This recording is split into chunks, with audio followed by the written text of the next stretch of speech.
अस्सलाम वालेकुम। कैसे हैं आप सब? ठीक ठाक हैं? अल्हम्दुलिल्लाह मैं भी ठीक ठाक हूँ। अच्छा जी, आज की वीडियो में हम जिस मौजू पे बात करेंगे उससे शायद आपको लगे कि मैं कहीं ना कहीं मर्दों की हमायत करती हूँ। हालांकि ऐसा कुछ नहीं है।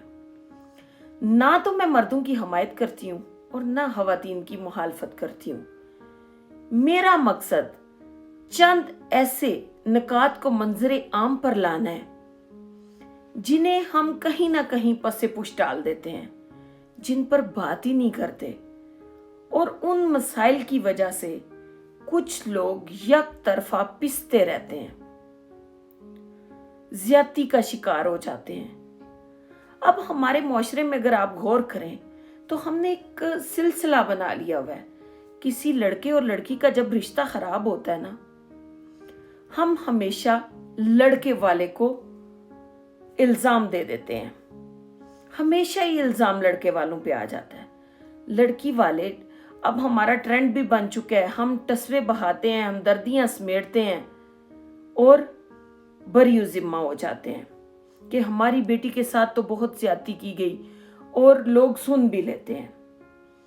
लेकिन हाँ, हमारे मुआशरे में कहीं ना कहीं औरत जुल्म सितम का शिकार रही। ये एक अलहदा टॉपिक है और अब भी है। लेकिन हर जगह औरत ही ठीक नहीं होती और मर्द ही गलत नहीं होता। बेटी वाले ही ठीक नहीं होते और बेटे वाले ही गलत नहीं होते। कभी कभार हमें गौर करना चाहिए, चीजों के पस मंजर को देखना चाहिए, बात को पूरी तवज्जो से सुन के उसको समझना चाहिए और फिर कोई फैसला लेना चाहिए। कभी कभार तो मुझे लगता है कि गलती लड़की वालों की भी होती है। हम बहुत सी ऐसी डिमांड्स करते हैं, ऐसी फरमाइशें करते हैं कि वो लड़के वालों से पूरे नहीं हो सकते। लड़कियां आते ही चाहती हैं कि बस लड़के के घर में तो कोई भी ना हो, हम ही हों और हमारे घर वाले हों। ऐसा कैसे मुमकिन हो सकता है? एक माँ जो अपने बच्चों को पालती है, पैदा करती है, वो आते ही अपना सब कुछ किसी दूसरे के हाथ में कैसे दे देती है? ऐसा तो मुमकिन नहीं होता। हम कहीं ना कहीं अपनी बेटियों को नहीं समझाते और सरासर इल्जाम जो है वो लड़के वालों को दे देते हैं।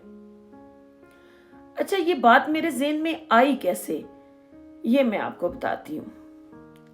मेरे पास ना एक बार कोई बुजुर्ग बैठे थे, कहने लगे कि बेटा, आप ऐसे मुआशी मसाइल पे बात करती हैं तो एक वीडियो में इस मौजू पे भी बात करें कि जहेज एक लानत है। मैंने उनसे कहा कि हाँ, ये बड़ा अच्छा टॉपिक है, इस पे बात हो सकती है। हमारे मुआशरे में ये बहुत बड़ा मसला है। इसकी वजह से काफी सारी बेटियां उम्रें गुजर जाती हैं और वो अपने घरों में बैठी हुई हैं। मैं इस मौजू पे जरूर बात करूंगी। थोड़ी देर के बाद कहने लगे कि अच्छा बेटा, अगर आपकी नजर में कोई रिश्ता हुआ ना तो मुझे भी बताना, मैंने अपनी बेटी की शादी करनी है, मेरी बेटी की शादी नहीं हो रही। मैंने सोचा कि पहले ये बुजुर्ग कह रहे थे कि जहेज पे बात करें, अब ये कह रहे हैं कि मेरी बेटी की शादी नहीं हो रही। हो सकता है जहेज ना होने की वजह से इनकी बेटी की शादी ना हो पा रही हो। मैंने उनसे पूछ लिया, मैंने कहा आपकी बेटी की शादी जहेज ना होने की वजह से नहीं हो रही? तो कहने लगे कि नहीं नहीं, ऐसी कोई बात नहीं, इतने को मेरे वसाइल हैं, मैं मुनासिब जहेज दे सकता हूं। मैंने कहा फिर? कहने लगी कोई अच्छा रिश्ता नहीं मिल रहा, काफी सारे लोग देखे हैं लेकिन कोई अच्छा रिश्ता नहीं मिल रहा। आपकी नजर में कोई अच्छा रिश्ता हुआ तो बताइएगा। मैंने उनसे कहा कि हमारी फैमिली में एक लड़का तो है, खुश शक्ल है और 40,000 की जॉब भी करता है, तो अगर आप कहें तो मैं उनसे बात करूंगी। कहने लगे नो, आपने बात नहीं करनी, 40,000 में इस दौर में क्या बनता है? मैंने कहा देखिए, आहिस्ता आहिस्ता बढ़ जाएगी, गवर्नमेंट की जॉब है, ये बड़ी बात है कि उसके पास गवर्नमेंट की जॉब है और इंक्रीमेंट लगते हैं, बहुत सी तरक्कियां लगती हैं, तो आहिस्ता आहिस्ता सैलरी बढ़ जाएगी। कहने लगे नहीं नहीं नहीं, 40,000 में इस दौर में कुछ भी नहीं बनता, आप ना बात कीजिएगा। थोड़ी देर के बाद पूछने लगे कि क्या उनका मकान ज़ाती है? मैंने कहा हाँ, अल्हम्दुलिल्लाह उनके पास ज़ाती मकान है।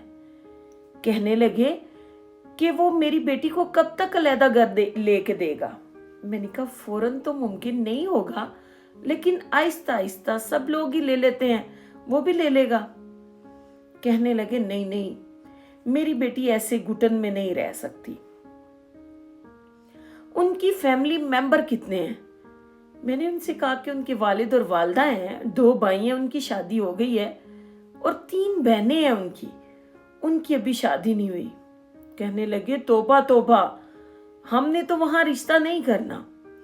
जिसकी अभी 3 बहनें घर में बैठी हैं वो उनकी पहले शादियां करेगा तो फिर कहीं मेरी बेटी की सुनी जाएगी। मैं बहुत हैरान हुई। देखें, रिस्क तो मुकद्दर का होता है, और वो जो आपके मुकद्दर में लिख दिया गया है वो कोई दूसरा नहीं ले सकता। चाहे किसी के पास कितनी दौलत है, हम दौलतमंद देख के अपनी बेटियों का रिश्ता कर दें, मिलना वही है जो मुकद्दर में है। अगर आपके मुकद्दर में नहीं तो दौलत वालों में भी बेटियां जलील हो जाती हैं। तो हमें कम से कम इस मसले पे तो नहीं सोचना चाहिए ना। फिर मैं सोचने लगी कि अगर जहेज एक लानत है तो ये चीज क्या है? क्या हमें इस्लाम ने इस चीज की इजाजत दी है? भाई इस्लाम तो कहता है कि अगर कोई लड़का दीनदार है तो आप मतलब उसको, वो मुहज़्ज़ब है, सब चीजों को समझता है, पढ़ा लिखा है, तो फिर आप उसका रिश्ता कर दें। हम लोग क्यों ऐसा सोचते हैं कि पहले सब कुछ पूरा करें और फिर हम अपनी बेटियों का रिश्ता करेंगे, और फिर हम ये कह देते हैं कि जहेज एक लानत है। बहुत सी हमारी बेटियां इस मसले की वजह से नहीं ब्याही जाती। हमारे अपने जाती कुछ ऐसी ख्वाहिशात भी होती हैं जिनकी वजह से बेटियां घरों में बैठी रहती हैं, उनकी उम्र ढल जाती है, और फिर उम्र ढलने की वजह से भी उनके रिश्ते नहीं हो पाते। इसलिए प्लीज इन चीजों को मद्देनजर रखा करें। अल्लाह ताला ने जो रिस्क किसी इंसान के मुकद्दर का लिखा है वो उसे मिल के रहना है, और जो उसके मुकद्दर का नहीं है वो लाख कोशिश करे तो उसे नहीं मिल सकता। इसलिए इन छोटी छोटी बातों पर गौर किया करें। सिर्फ एक नुक्ते की गलती ना लेके बैठा करें ना, आप सब पॉइंट्स पे सोचा करें कि कहीं ना कहीं हमारी जाती गलती भी हो सकती है। आज के लिए इतना ही। खुश रहें, आबाद रहें, मुझे दुआओं में याद रखें। अगर मेरी वीडियो अच्छी लगे तो मेरा चैनल लाइक और सब्सक्राइब कर दें। अल्लाह हाफिज़।